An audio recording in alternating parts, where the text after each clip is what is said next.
이게 시그널이거든요. 강성 친윤들 간의 전쟁이 될 수 있다. 없애는 방안에 대한 논의. 여론 뚱탑. 여론 뚱탑 배종찬 인사이트 K 연구소장 김준일 뉴스톱 대표 두 분 나오셨습니다. 안녕하십니까? 안녕하세요. 자 오늘 우리 배종찬 소장님 옷이 참 네. 정말 북극곰이 되신 것 같습니다. 그러니까요. 제가 뭐 북극에 있다고 해도 이상하지가 않을 것 같아요. 옷을 지금 저 외투가 빨리 유튜브로 들어오셔야 됩니다. 한번 유튜브를 한번 보시면 네. 볼만합니다. 네. 외투가 매우 두껍습니다. 이 정도면 짤이 나오죠. 예. 근데 북극곰보다는 예. 저기 그리즐리, 갈색곰, 그리즐리. 네. 갈색곰 그쪽에 좀 가까운. 그래서 그런지 몰라도 야. 캐나다 가니까 저를 좋아하더라고요. 예. 캐나다산 곰이다. 알겠습니다. 자, 지금 12월이다 보니까 날씨가 어제 오늘 엄청 춥고 또 한편으로는 정치 시기가 이제 마지막이지만 더 잘 돌아가는 것 같다는 생각도 들기도 합니다. 12월이 되니까요. 네. 달력 한 장 남았는데 네. 깜짝 놀랐습니다. 왜요? 뭘 했지 나는? 저도 마찬가지긴 한데. 김전일 대표님 네. 뭐 올 한 해 정말 맹활약하셨잖아요. 네. 네. 두 분 다 맹활약하신 거 네. 알고요. 자, 12월이지만 여론조사는 계속됩니다. 윤석열 대통령 지지율 소개 좀 해주십시오. 대체로 올라갔습니다. 예. 오늘 이제 소개해드리는 조사는 자동응답 조사이기 때문에 자동응답 조사가 35%가 공통적으로 다 넘어갔다. 네. 그리고 오르는 추세다. 그러니까 이 결과만 놓고 보면 뭐 본격적인 상승세인지는 몰라도 윤석열 대통령 지지층이 좀 결집했다. 이렇게 분석할 수 있겠는데요. 오늘 소개해드린 모든 조사는 중앙선거여론조사 심의위원회 홈페이지에서 확인 가능하거나 네. 조사기관의 홈페이지에서 확인 가능합니다. 쿠키뉴스와 데이트 리서치의 조사인데요. 지난 27일부터 28일까지 실시했습니다. 윤석열 대통령 국정수행 긍정평가 37.7%, 부정이 60.3%입니다. 네. 그리고 RN서치 조사와 뉴스핌의 결과인데요. 27일, 28일 방금 전에 소개해드린 네. 그 쿠키뉴스 데이트 리서치와 동일한 날짜입니다. 올랐습니다. 긍정이 38.1 예. 그리고 부정평가가 59.8이라서 오늘 소개해드리는 조사에서 부정이 50%대로 내려온 또 유일한 조사입니다. 마지막으로 이제 리얼미터와 미디어트립은 지난주에 있었던 조사이기 때문에요. 21일부터 25일까지인데 긍정이 36.4%로 직전 조사보다 3%포인트 올라갔고 부정평가는 60.8%로 3%포인트 내려왔습니다. 공이 그래서 지금 자동응답 조사는 36% 이상의 결과 네. 그리고 부정평가는 가장 낮은 것이 59.8%로 50%대로 접어든 결과도 있습니다. 일단은 지지율도 올랐고 또 부정평가율도 내려갔고 이렇게 보는 게 맞는 것 같은데 이유가 뭘까요? 일단 회복 탄력성이라고 해야 되나요? 그러니까 너무 낮았어요, 사실. 너무 낮아서 지금 예. 6개월 됐는데 이렇게 낮았던 대통령이 없었거든요. 네네네. 그러니까 예전에 이명박 대통령이 광우병 파동 예. 있을 때 조금 이제 지지율이 10%대까지 떨어졌다가 뭐 이런 사례는 있는데 임기 초반에 이 정도로 낮은 게 사실 비정상이었죠. 비정상이 계속 유지되다가 이제 소폭 오른 건데 뭐 여러 가지 이유가 있을 것 같습니다. 하나는 이제 도어 스태핑 이제 출근길 약식 회견을 좀 중단한 게 네. 결과적으로 보면은 대통령한테 그렇게 불리하지 않았다. 그러니까 왜 그러냐면은 중단한 갈등 구조를 하고 뭐 언론 탄압 얘기도 있었지만은 네. 그러니까 뭐 정제되지 않은 얘기를 맨날 했잖아요. 그래서 이제 보수층에서도 사실은 굉장히 이거를 찬성을 했고 중단한 걸 심지어는 진보층에서도 그냥 그렇게 하려면 하지 마라. 뭐 이런 것도 있었거든요. 예. 그러니까 그냥 그러니까 뭐 최근에 나온 발언들이 정제됐는지는 모르겠으나 예. 전체적으로 보면은 조금 그런 것들이 차라리 영향을 줬다라고 볼 수 있을 것 같고 또 하나는 이제 그 최근에 이제 뭐 현안들 네. 이를테면 화물연대 파업이라든지 이런 것들에 대해서 좀 강경한 목소리를 내는 것 이게 화물연대 파업을 포함해서 이제 노동 문제는 굉장히 찬반이 갈리는 그렇죠. 문제가 있고 예. 뭐 소위 말하는 귀족 노조에 대한 반대 뭐 이런 정서들이 있거든요. 사실 이제 화물연대가 귀족 노조냐? 뭐 이거에 대해서는 뭐 사람들이 논란이 있긴 한데요. 예, 네. 하지만은 정부에서는 끊임없이 귀족 노조다. 그리고 또 제가 맨날 이제 주목해서 보는 게 이 얘기를 해요. 대통령도 그렇고 그 대통령실 뭐 김은혜 홍보수석도 그렇고 저임금 노동자들을 보호하겠다. 화물연대 그래, 파업에 맞서가지고. 그 임금보다 더 저 임금은 뭘 어떤 아니 그러니까요. 노동자들이죠? 도대체 화물 차주들이 이제 네. 저임금 노동자들도 네. 있거든요. 뭐 돈을 많이 버는 분들도 있지만 그렇죠. 대부분 저임금 노동자이기 때문에 이거를 한 건데, 근데 이게 이제 일종의 프레임 같이 먹히는 거죠. 그러니까 그런 것들이 좀 전체적으로 영향을 줬다 이렇게 봐야 될 것 같습니다. 결국 지금 말씀대로라면 도어 스태핑을 보수층도 별로 안 오네. 왜냐하면 나와서 실수 그렇죠. 같은 부분도 있으니까 그런 측면. 또 그리고 약간 강경한 노동 이런데 강경한 이런 것들이 좀 탄력을 받아가지고 회복이 된 것 같다. 이렇게 보시네요. 결과적으로 진단을 해보면 네. 호재보다는 악재, 논란이 될 만한 걸 좀 줄였다. 악재가 없어졌다. 그렇죠. 대표적인 게 이제 도어 스태핑이 도어 예. 드리블이 돼야 되는데 도어 트러블이 돼버렸거든요. 또 트러블. 그러다 보니까 네. 이제 그것이 중도층에게도 영향을 줬을 것이고 예. 국민의힘 지지층도 한국갤럽의 자초조사 지난 21일부터 24일까지 보면 중단해야 된다가 53%예요. 그러니까 지난 8월에는 지속해야 된다는 것이 뭐 압도적이었거든요. 국민의힘 네. 지지층에서는. 네. 그런데 오히려 중단해야 된다가 한국갤럽 조사에서 53%가 나왔다는 것은 중도층은 더 하겠죠. 중도층은 중도층은 다하다. 예. 더 높은 비율로 중단해야 된다는 의견이었을 겁니다. 그렇다면 차라리 이것이 효과를 못 가져오는 소통이라면 그것은 차라리 안 하는 것이 나을 수 있었다라는 것을 우리가 분석해 볼 시간이에요. 야, 이걸 사실 이거 소통한다고 시작해가지고 이걸 안 하는 게 올라간다는 게 좀 참 놀랍기도 한데, 좀 더 또 놀라운 거는 지금 말했던 그 중도층에서 그 노동 문제에 대해서 일단은 좀 먹혀든다. 이 지금 RSN치 보니까 중도층이 직전보다 10% 더 상승을 했네요. 그렇죠. 예. 그런 이유가 이제 뭐 도어스태핑도 있을 테고 뭐 다른 이유도 있겠습니다만 일단 윤석열 대통령과 국민의힘의 대통령실의 전략은 선결집 후학대거든요. 아하. 지지율이. 예. 그러니까 정권 교체에 투표를 했던 지지층들을 먼저 끌어들이고 아하. 그 다음에 후학태로 가자. 그러니까 이제 화물연대에 대해서도 법과 원칙을 강조하는 거죠. 법과 원칙대로 가는 것이다. 그래서 예. 뭐 업무개시 명령을 내린 것도 윤석열 대통령이 법과 원칙으로 가겠다는 의지를 보인 것이다. 그럼 지지층들이 결집할 수밖에 없거든요. 네. 왜냐하면 결과론적으로 해석을 해보면 이것이 미치는 산업 현장의 피해가 막대하다. 그렇죠. 이렇게 해버리면 상당 또 영향을 여론에 미칠 수밖에 없습니다. 중도층이 이렇게 복귀하는 거는 어떻게 좀 일시적인 모습으로 봐야 됩니까? 아니면 이게 좀 쭉 갈 모습으로 봐야 됩니까?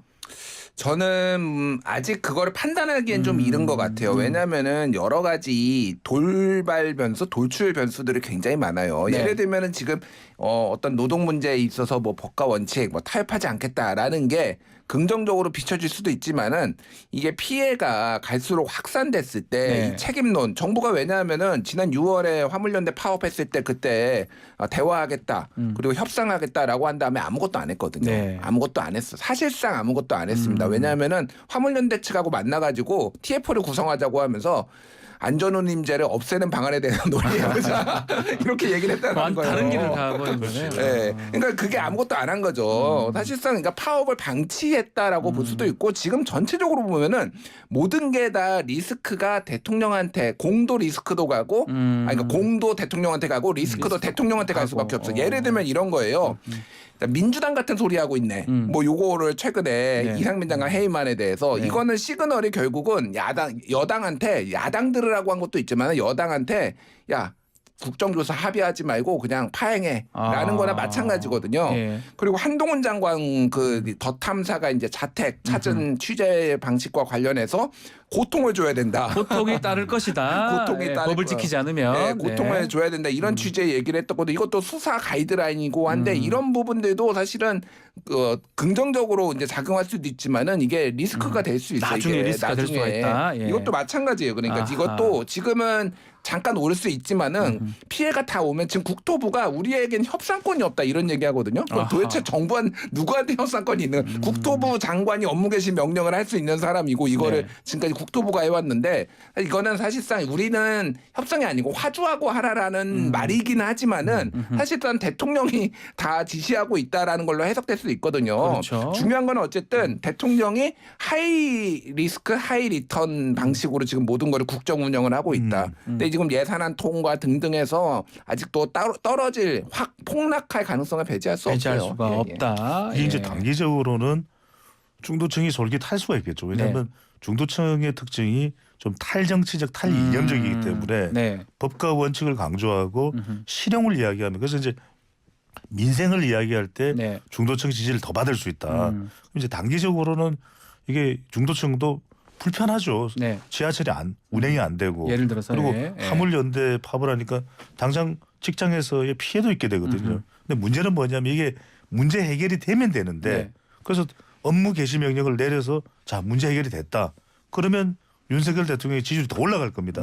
근데 그게 아니라 정말 결사항전을 내서 더 깊은, 나빠지면 더 깊은 사회적 갈등의 수렁 속으로 빠지면 이게 문제 해결은 안 된대. 그러니까 우리가 대처 전 영국 총리가 이 노동 집회 파업을 완전히 그때 강경하게 대처를 하거든요. 그렇죠. 강경하게 대처하면서 대처 이점이 이제 나오게 되는데 그때는 좋은 평가를 받았어요. 네. 그런데 결과적으로 메이저 총리가 이어받고 하면서는 극도로 영국 사회가 두동강이 났어요. 그래서 나왔던 게 앤서니 기든스의 제3의 길을 통해서 토니 블레어가 등장을 하거든요. 네. 그런 걸 따지면 결과적으로 좋으면 괜찮은데 업무 개시 명령으로도 문제 해결이 안 되면 어떡하겠습니까? 그게 문제일 수가 있는 거예요. 자, 뭐 지금 윤석열 정부 또 윤석열 대통령 긍정 평가 이런 부분 봤는데 사실 말씀대로 정권 초기에 30%대 뭐 정말 적다고 봐야 되겠죠. 그럼에도 불구하고 민주당이 반사 효과를 별로 못 누리는 것 같아요. 민주당도 계속 지금 떨어지는 모양새고 그만큼 실책이 좀 많다 이렇게 봐야 되는 겁니까? 이제 복합적이죠. 뭐 하나를 가지고 말을 할 수는 없는데 일단은 뭐 당 이재명 당 대표를 포함해서 이제 사법 리스크.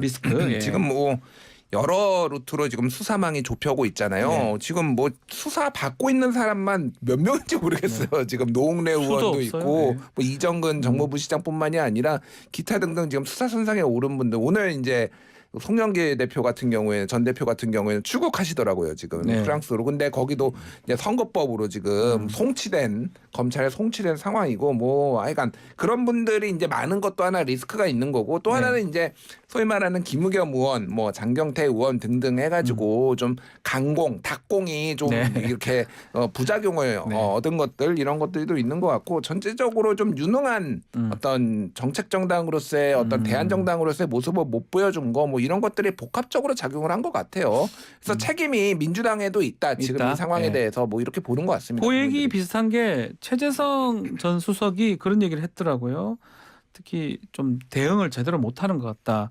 이상민 장관 회의만 그 추진하는 것도 보면 과정이 상당히 아쉽다 이런 그렇죠. 얘기를 하더라고요. 뭔가 좀 원칙이 있고 또 다수 야당으로서의 어떤 의사결정이 이루어지는 것에 대해서 네. 좀 체계적이어야 되는데 그게 아니라 지금 이 민주당의 지지율이 반사이익을 얻지 못한 가장 큰 이유는 리정이죠.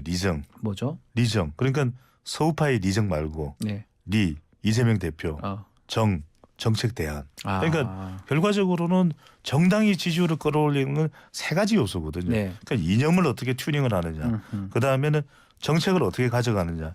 그다음에 마지막으로는 사람과 관련된 부분인데 지금 이재명 대표밖에 안 보여요. 이럴 때 오히려 윤석열 대통령의 국정 운영에 대해서는 불만족하는 국민들이 많거든요. 네. 그러면 정책 대안이 뭐냐. 그걸 내놓고 그러면 점수가 올라갈 수 있고 민생. 그다음에 사람도 이재명 대표만 있을 거 아니라 개혁 인사들이 계속 나와야죠.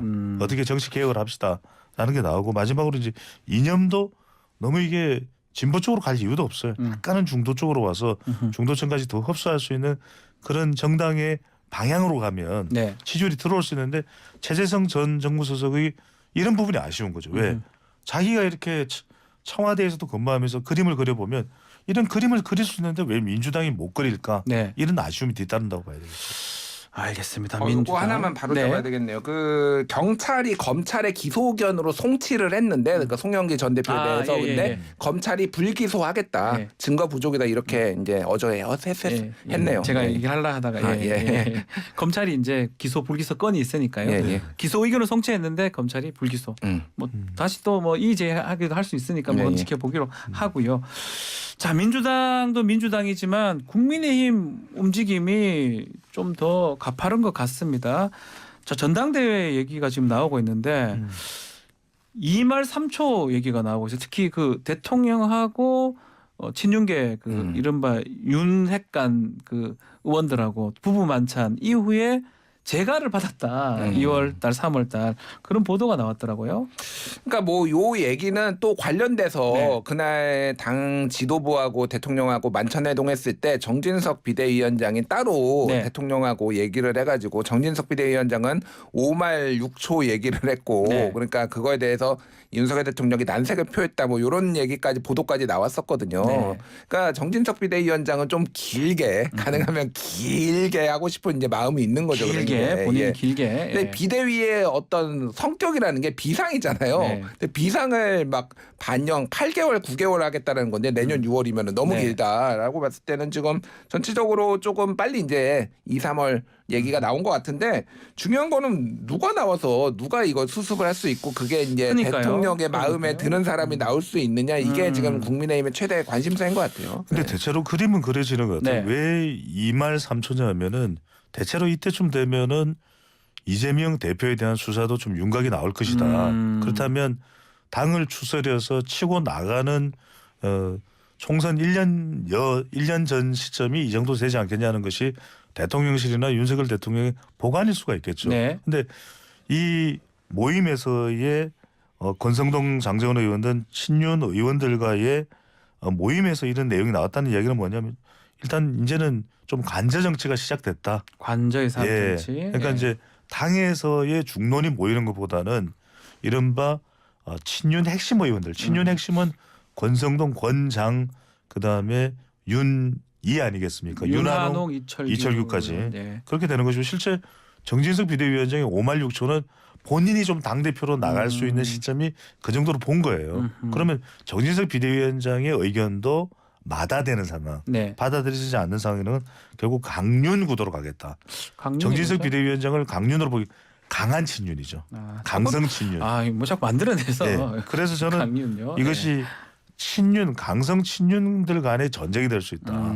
지금 뭐 김기현 의원도 물망에 오르고 뭐 나경원 저출산 고령화위원회 부위원장의 지원을 받는다고 하지만 네. 또 다른 지금 당대표 물망으로 오를 수 있는 것이 이게 당원 구조가 9, 또 국민 여론조사 1이 되면 결정적으로 당원이거든요. 네. 당원에 의해서 결정된다는 것은 결국 윤석열 대통령의 의중으로 봐야 돼요. 그러면 거론될 수 있는 두 명입니다.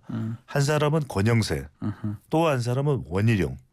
저는 원희룡 장관도 가능성이 있다. 당대표에 도전할 가능성을 배제할 수는 없다. 요거 한번 짚어보죠. 예전에 기억이 날 겁니다. 박근혜 정부 때 이제 총선 때 뭐 진박 감별사 이래가지고 그 친박 그 감별 이거 하다가 총선에서 참패를 하지 않았습니까? 대통령이 이런 당무에 이렇게 좀 너무 깊숙이 개입하는 거 국민들이 안 좋아하는 것 같기도 하고요.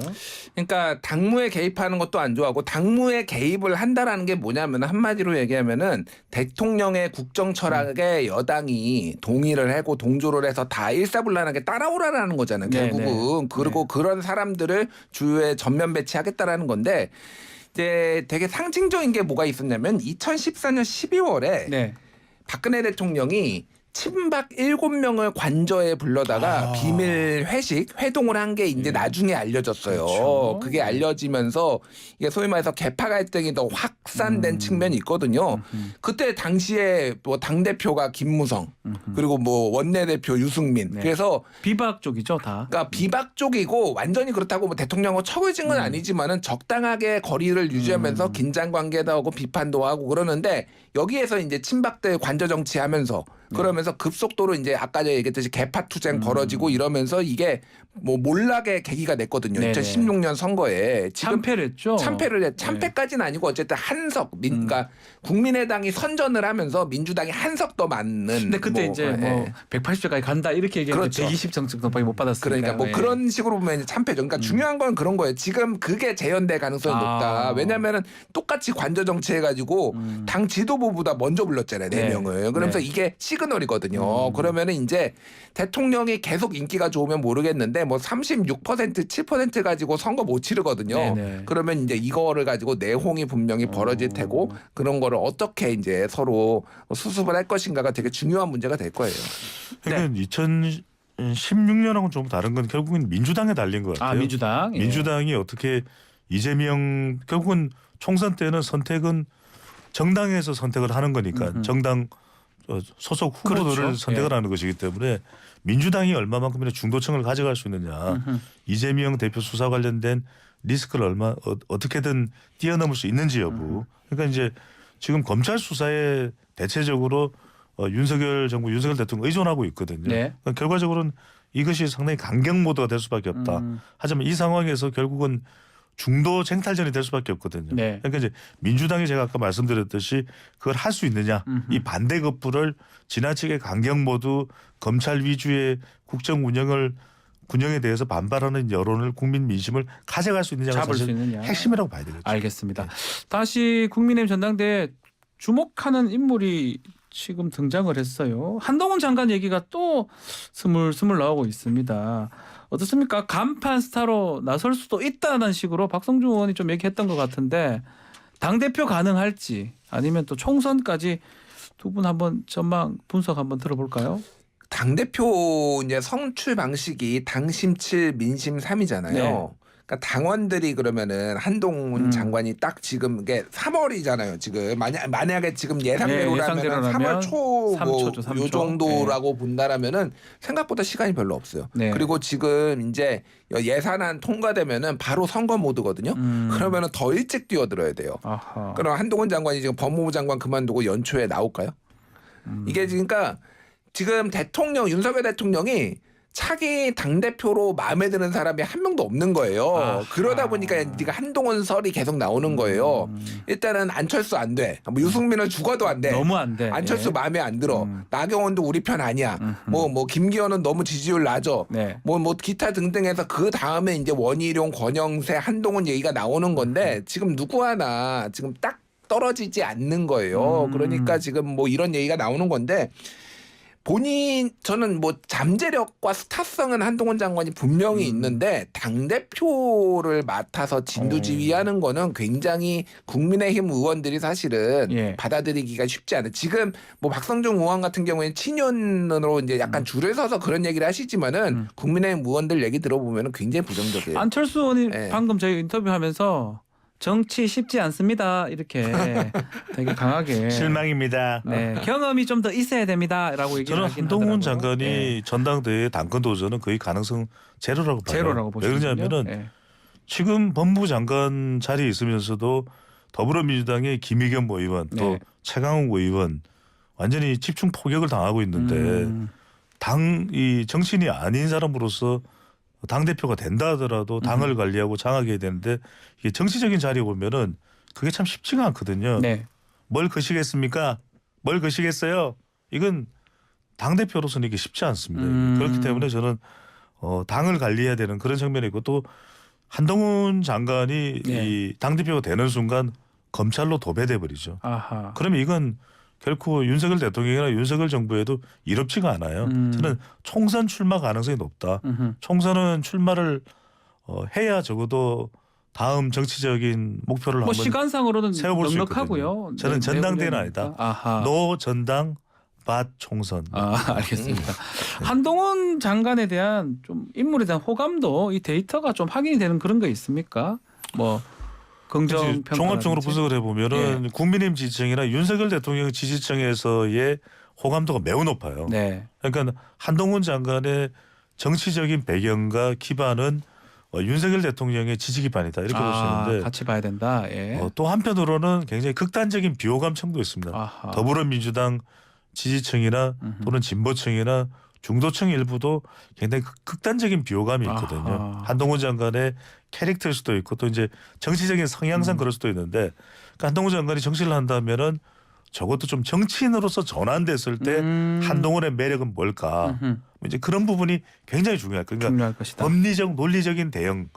머리 좋네. 한동훈 장관. 스마트하네. 그 이상 정치인으로 따뜻하네.